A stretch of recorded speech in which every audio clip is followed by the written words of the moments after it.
Hey there, YouTube. I'm Jack, and this is Raw Tropical Living. Thanks for joining me today. Hope you're all having a good day, good evening, whatever out there. I'm coming at you just 2 days late after the last video, but when the spirit overtakes me and I need to say something, I like to do a video.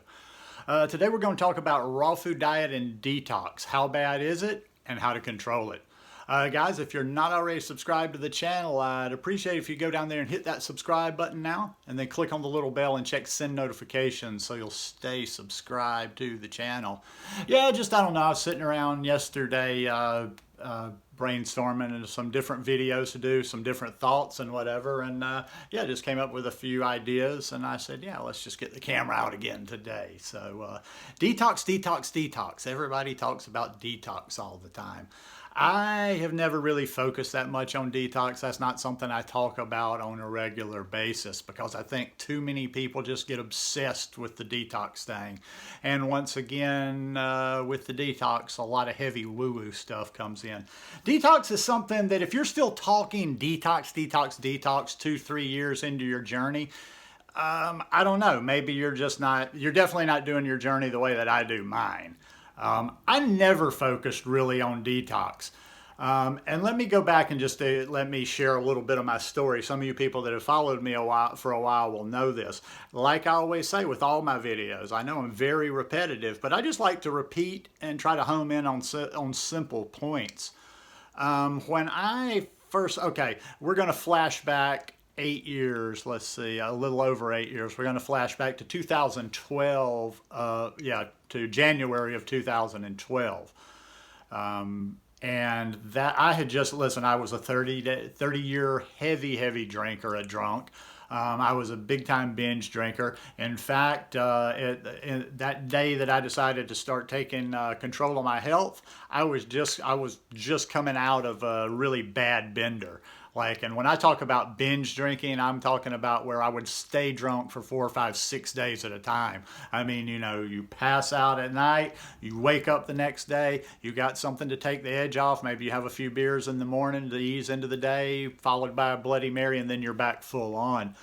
Well, after you do that about 5 days, 4, 5, 6 days, your body's just ready to shut down. You know, I'm laying under the covers, you know, shaking and shit with, that's some real detox right there. I'll tell you what, anybody talking about this food detox and all this blah, blah, blah, you know, detox a couple of times from alcohol. And I don't even think I was properly detoxing I hear sometimes alcoholic detox. I don't hear. Alcoholic detox can kill you. But anyhow, that's neither here nor there. That's just kind of giving you an idea where I came from.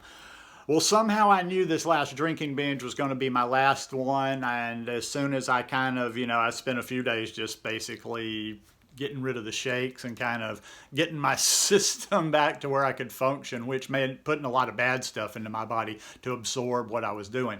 Okay, as soon as that hangover shittiness was over with, I decided, okay, this is it. Time for a change, and I started looking into my health. Now, this was January of 2012. The raw vegan stuff wasn't even going to come into about June of that year. So I had 6 months that I was starting to clean myself up and get healthier and start making better habits, but I wasn't focusing anything on the vegan type thing.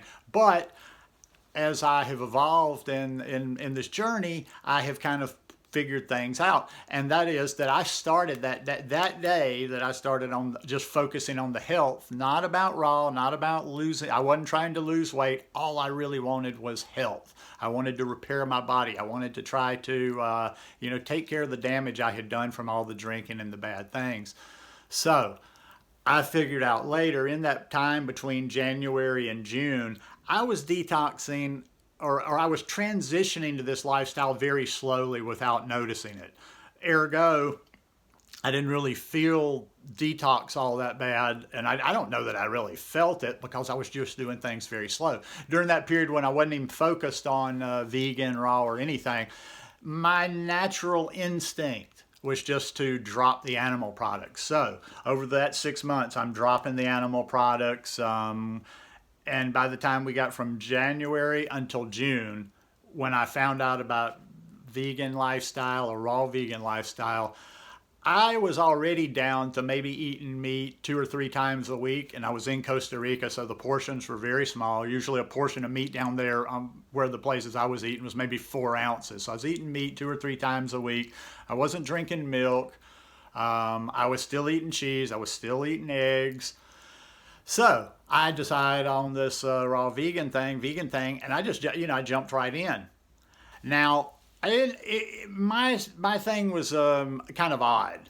I didn't feel like classic detox symptoms. I thought I was feeling detox symptoms at the time because I was always just kind of like, you see a lot of these what I call woo-woo people. I was always kind of flighty and lightheaded and emotional and just, oh man, come on, give me a hug, which nothing's wrong with hugs, not knocking that, but just something wasn't quite right with me. What I figured out later was when I went vegan, raw vegan, I just wasn't eating enough. Once I started eating, I ended up and was fine. So what's the point of that long-winded story? I never really noticed detox symptoms because I didn't know I was transitioning. So I was doing this thing so slow. And if you do something slowly, you don't feel the detox. I've done this with coffee a couple of times. Now, I dropped coffee again 2 months ago, so this isn't a really good example. I wasn't drinking a lot. During the winter, I was drinking one really, really strong cup a day in the morning, a big, strong cup of coffee in the morning. So all I did was like a week before I was going to quit, I just kind of like cut that in half. I said, okay, well, let's don't, even though I'm not drinking a lot like I used to, I'd drink a pot of coffee back in the day. I'd drink a pot of coffee by 10 in the morning.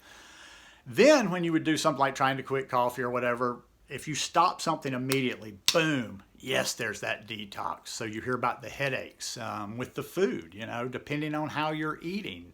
People get headaches. People have a lot of digestive and bloating issues, which goes back to that last video on digestion. It's because they're not used to processing the fiber.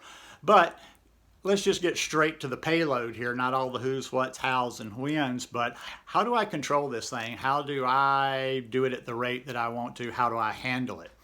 Well, that's just by not being, once again, not by being dogmatic or not by being a tough guy or a tough woman and saying, I got to go hard. That's the problem that gets so many people. People get on this drastic thing and they try to go so hard from the beginning. They go from eating garbage to wanting to do juice feast and juice fast and do this and do a raw food diet perfectly. I don't recommend that. I recommend take it, if you don't have some pressing that might kill you in the next 3 month disorder or something, there's always going to be exceptions, but in general, there's no reason that you need to do your transition quick. There's no reason you have to go from, if you're eating a standard American diet, there's zero reason you need to go from that to eating a very good version of the raw food diet overnight. You're just putting, and if you can do it, and there's always going to be an exception, and there's always going to be somebody that did it, but the odds are not there. Most people don't, and most people flake out, and then what they do is they try to go hard. They fail. They tap out. They go back instead of just saying, okay, well, now let's reassess and let's maybe come up with a different strategy. They do the same thing over and over. So slow down that detox by slowing down that transition. Think of it like you're driving the car. Okay, we're going to say it's an automatic so we don't get the gears involved. You've got the gas pedal and you've got the brake pedal. You can coordinate with those two. You can get out on the highway and you can put your foot on that gas, and depending on how powerful your engine is, you can haul ass. You can go 100 miles an hour or more. If that gets to be too much, you just ease back on the gas, ease back on the gas, ease back on the gas. If it's really drastic, you put on the brakes a little bit. And that's why I say, do a reasonable transition. You've been doing what you've been doing to your body for years. It's more important to get to a place and stay at a place than just kind of trying to, be floundering around all the time. So do a more reasonable transition. Now, as transitions go, and I'm not sitting here to make this a transition video. I've got a transition playlist if you want to go check the channel. But, just the one thing I do think you could do overnight, if you just didn't worry about just made that the step number one, is I do think you could go from a SAD diet to vegan. to plant-based overnight, because there's enough substitutes out there, even if you're not using the healthiest way of doing it. You could go to plant-based overnight. And then you slowly start working that raw food in there. Everybody, I mean, I can't imagine that there's one person out there that couldn't eat 1 meal a day raw. 1 meal a day raw. I mean, Jesus, back when I was at my worst, I ate a lot of raw food. So start there. You could eat 1 meal a day raw. You're eating till noon raw. And then, for the rest of the day, you're just eating plant-based. Don't even focus on how healthy it is. I'm talking about in the very, very beginning. The very, very beginning. Don't twist my words there. You want to get to a healthy version of this plant-based diet, but in the beginning, eat plant-based and eat 1 meal raw. And then you just slowly add more raw in, take more cooked out. Now, like I say, you know me, I'm not fanatic about it being fully raw. I'm just trying to give you the tools to get to where you want to go. If you don't want to be fully raw, get off of the train at whatever station you want to. Use this method. Okay, now I'm up to eating, I eat raw 1 meal a day. Next step, you eat raw 2 meals a day. You eat raw until dinner, and then you eat raw until dinner.